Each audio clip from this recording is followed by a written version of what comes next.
warahmatullahi wabarakatuh. Yang saya hormati Bapak Muhammad Irsyad MPDI selaku dosen pengampu mata kuliah pengembangan kurikulum PAUD.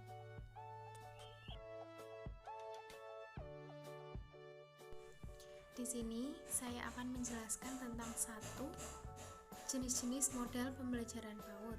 Yang kedua, prinsip-prinsip dalam memilih tema.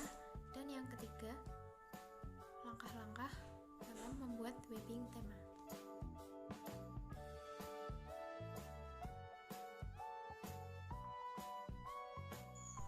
Jenis-jenis model pembelajaran PAUD. Jenis-jenis model pembelajaran PAUD diantaranya yaitu 1. Model pembelajaran klasikal. Model pembelajaran klasikal adalah pola pembelajaran di mana dalam waktu yang sama kegiatan dilakukan oleh seluruh anak dalam satu kelas. Model pembelajaran klasikal merupakan model pembelajaran yang paling awal digunakan di TK, dengan sarana pembelajaran pada umumnya sangat terbatas, serta kurang memperhatikan minat individu anak. Yang kedua, model pembelajaran kelompok. Model pembelajaran kelompok masih sering dijumpai pada sekolah-sekolah PAUD. Namun, perkembangan model-model pembelajaran selalu berkembang dan lebih variatif. Dalam model pembelajaran berdasarkan kelompok dengan kegiatan pengaman adalah pola pembelajaran di mana anak-anak dibagi menjadi beberapa kelompok.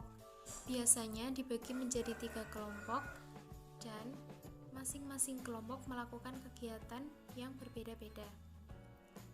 Dalam satu kali pertemuan, anak harus menyelesaikan 2-3 kegiatan dalam kelompok secara bergantian.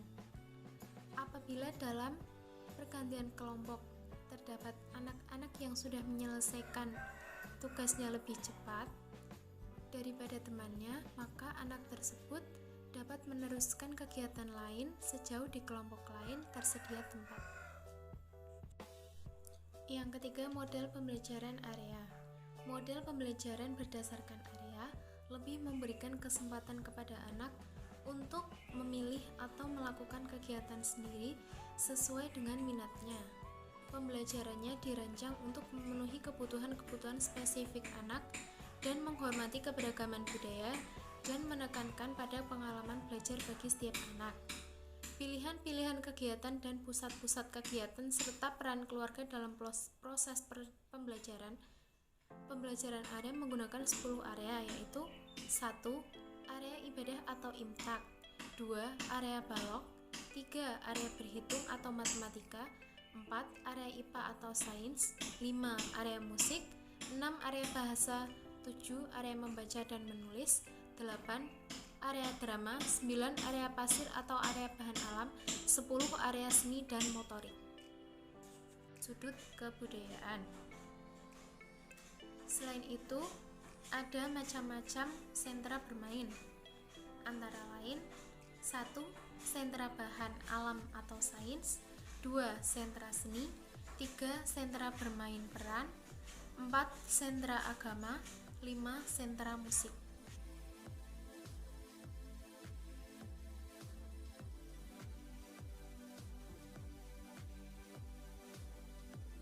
Prinsip-prinsip dalam memilih tema. Dalam menentukan prinsip-prinsip pemilihan tema, menurut Dirjen PAUD dan PMDB PAUD harus memenuhi 4 prinsip, yaitu diantaranya 1. Kedekatan. Kedekatan artinya tema hendaknya dipilih mulai dari hal-hal yang terdekat dengan kehidupan anak, baik dekat secara fisik maupun dekat secara emosi atau minat anak. Tema yang terdekat secara fisik seperti diri sendiri, keluarga, lingkungan rumah, lingkungan sekolah, tanaman, binatang, dan lingkungan alam. Setiap lembaga memiliki kondisi yang berbeda-beda. Misalnya lembaga PAUD yang lingkungannya dekat dengan pantai, maka tema yang digunakan sesuai dengan kondisi lingkungan tersebut.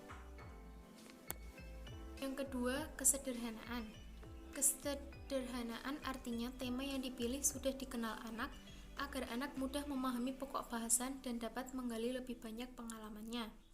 Prinsip kesederhanaan berarti pemilihan atau pengembangan tema diselaraskan dengan perkembangan anak.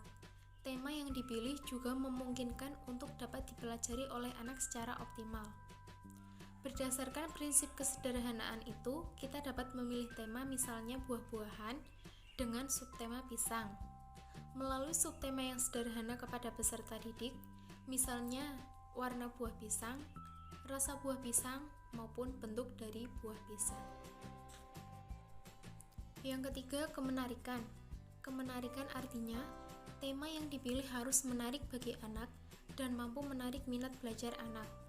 Dalam pemilihan tema yang menarik bagi anak, guru dapat melakukan pengamatan terhadap hal-hal yang dekat dengan anak, baik secara fisik maupun emosional, dan pengamatan tersebut harus dilakukan dari jauh-jauh hari sebelum guru menyusun perencanaan pembelajaran. Pengamatan tersebut dapat berupa dengan membaca bahasa tubuh anak, kesukaan anak, kegiatan yang disenangi anak, dan lain-lain. Yang keempat, keinsidentalan. Keinsidentalan artinya pemilihan tema tidak selalu yang direncanakan di awal tahun, akan tetapi pemilihan tema bersifat fleksibel atau dapat juga menyisipkan kejadian luar biasa yang dialami anak. Yang kelima, daya dukung. Daya dukung artinya pemilihan tema disesuaikan dengan kemampuan guru memahami tema dan ketersediaan sarana dan prasarana pembelajaran yang ada di lingkungan sekitarnya. Pembahasan tema harus didukung oleh ketersediaan sumber belajar, misalnya buku-buku, alat permainan edukatif, dan narasumber.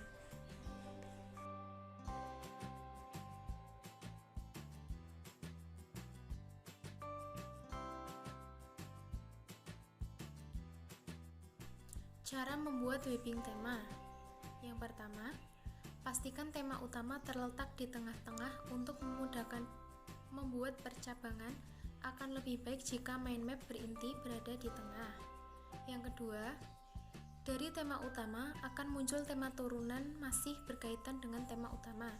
Dan yang ketiga, cari hubungan antara setiap tema dan ditandai dengan garis, warna, atau simbol gambar.